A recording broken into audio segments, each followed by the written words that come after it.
Objectif News vous présente l'interview immobilier.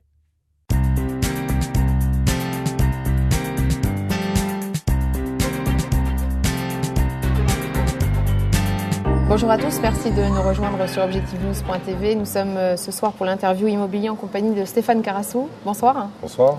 Vous êtes vice-président de Toulouse Métropole, vous êtes notamment chargé de l'habitat, vous êtes également président de l'Union sociale pour l'habitat Midi-Pyrénées. Vous venez d'ailleurs d'être réélu pour 3 ans. Avec vous ce soir, nous pouvons revenir sur la loi prochainement en discussion à l'Assemblée nationale, donc sur le logement social. Quels sont les impératifs et quelles sont les obligations pour les communes en matière de logement social à l'avenir? La loi est en discussion puisqu'elle est passée au Sénat, elle passera à l'Assemblée nationale et elle devrait être adoptée le 24 septembre. Très concrètement, c'est la mise en œuvre d'engagement de François Hollande durant la campagne concernant le logement, dont il a réaffirmé très récemment qu'il était un enjeu déterminant pour les Français. Les objectifs de la loi, ce sont d'abord de favoriser le développement du logement à travers une disposition d'augmentation du taux de logement social par commune, en passant de 20 à 25. 20, c'est ce qui est inscrit dans la loi SRU de 2000. Il y a la volonté là donc d'aller jusqu'à 25%, d'accroître les pénalités pour les communes qui ne rempliraient pas ces objectifs, sachant que quand même elles sont nombreuses en France, elles sont très nombreuses en France, et donc cette loi qui a été reconnue très largement comme efficace, au-delà d'ailleurs de ceux qui avaient voté cette loi.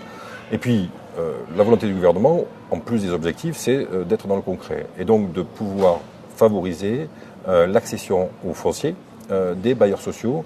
Et c'est notamment toute la démarche qui est engagée pour que l'État libère du foncier avec des prix qui soient compatibles avec la construction de logements sociaux.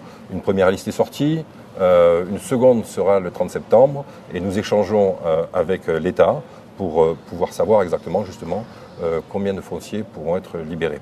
Aujourd'hui, quel est le taux de production justement de logement social à Toulouse ?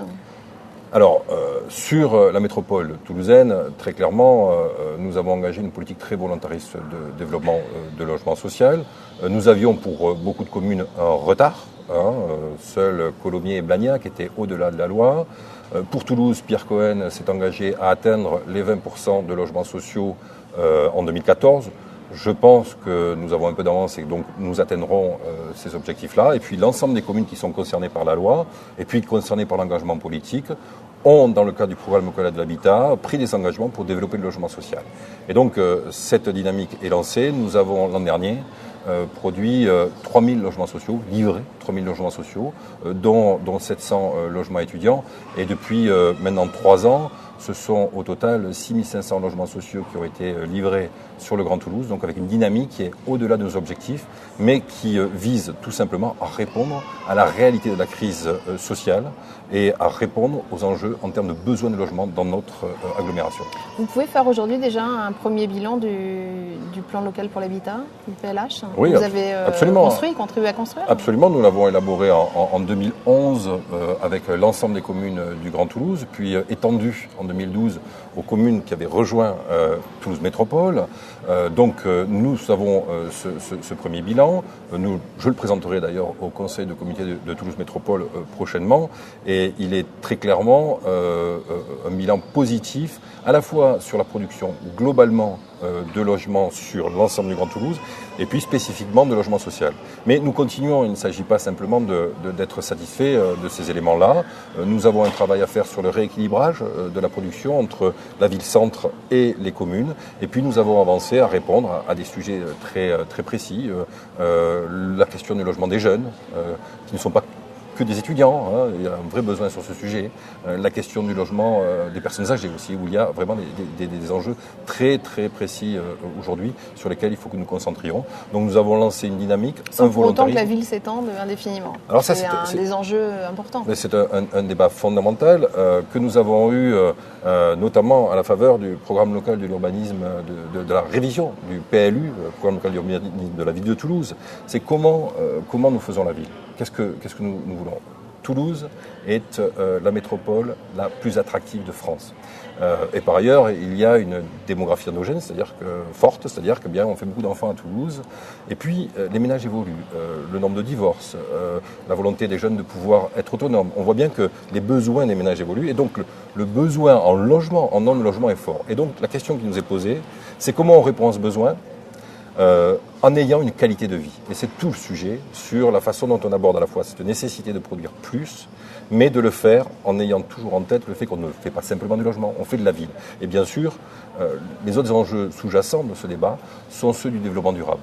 Nous avons la nécessité de penser une ville qui soit aussi une ville durable à l'avenir et qui notamment n'amène pas ses habitants à consommer plus d'énergie. Alors est-ce que c'est le souci aussi des organismes de logements sociaux qui sont représentés au travers de l'Union sociale pour l'habitat que vous présidez ? Alors c'est leur souci, très clairement. Je crois que par exemple sur la question durable, tout le monde reconnaît que les organismes de logement social ont depuis de longues années une stratégie qui vise à maîtriser mieux les coûts, tout simplement aussi parce que les habitants du logement social ont moins de moyens, donc il y a une vraie stratégie dans ce domaine-là.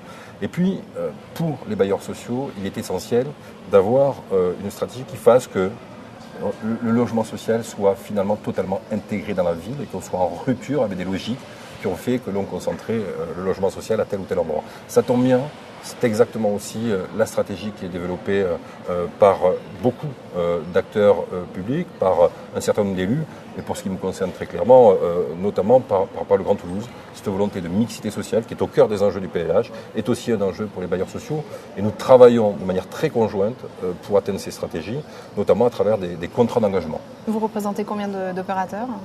Alors, sur Midi-Pyrénées, il y a 42 opérateurs, avec une diversité d'opérateurs qui agissent au service des territoires pour répondre aux besoins des élus et répondre aux besoins de logement là où ils se posent. Et ces besoins peuvent être divers.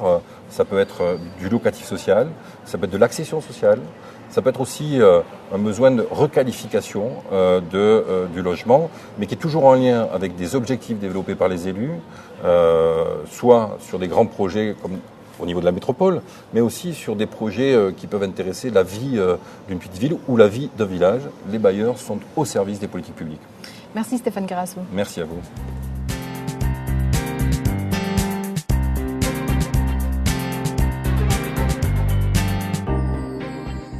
Objectif News vous a présenté l'interview immobilier.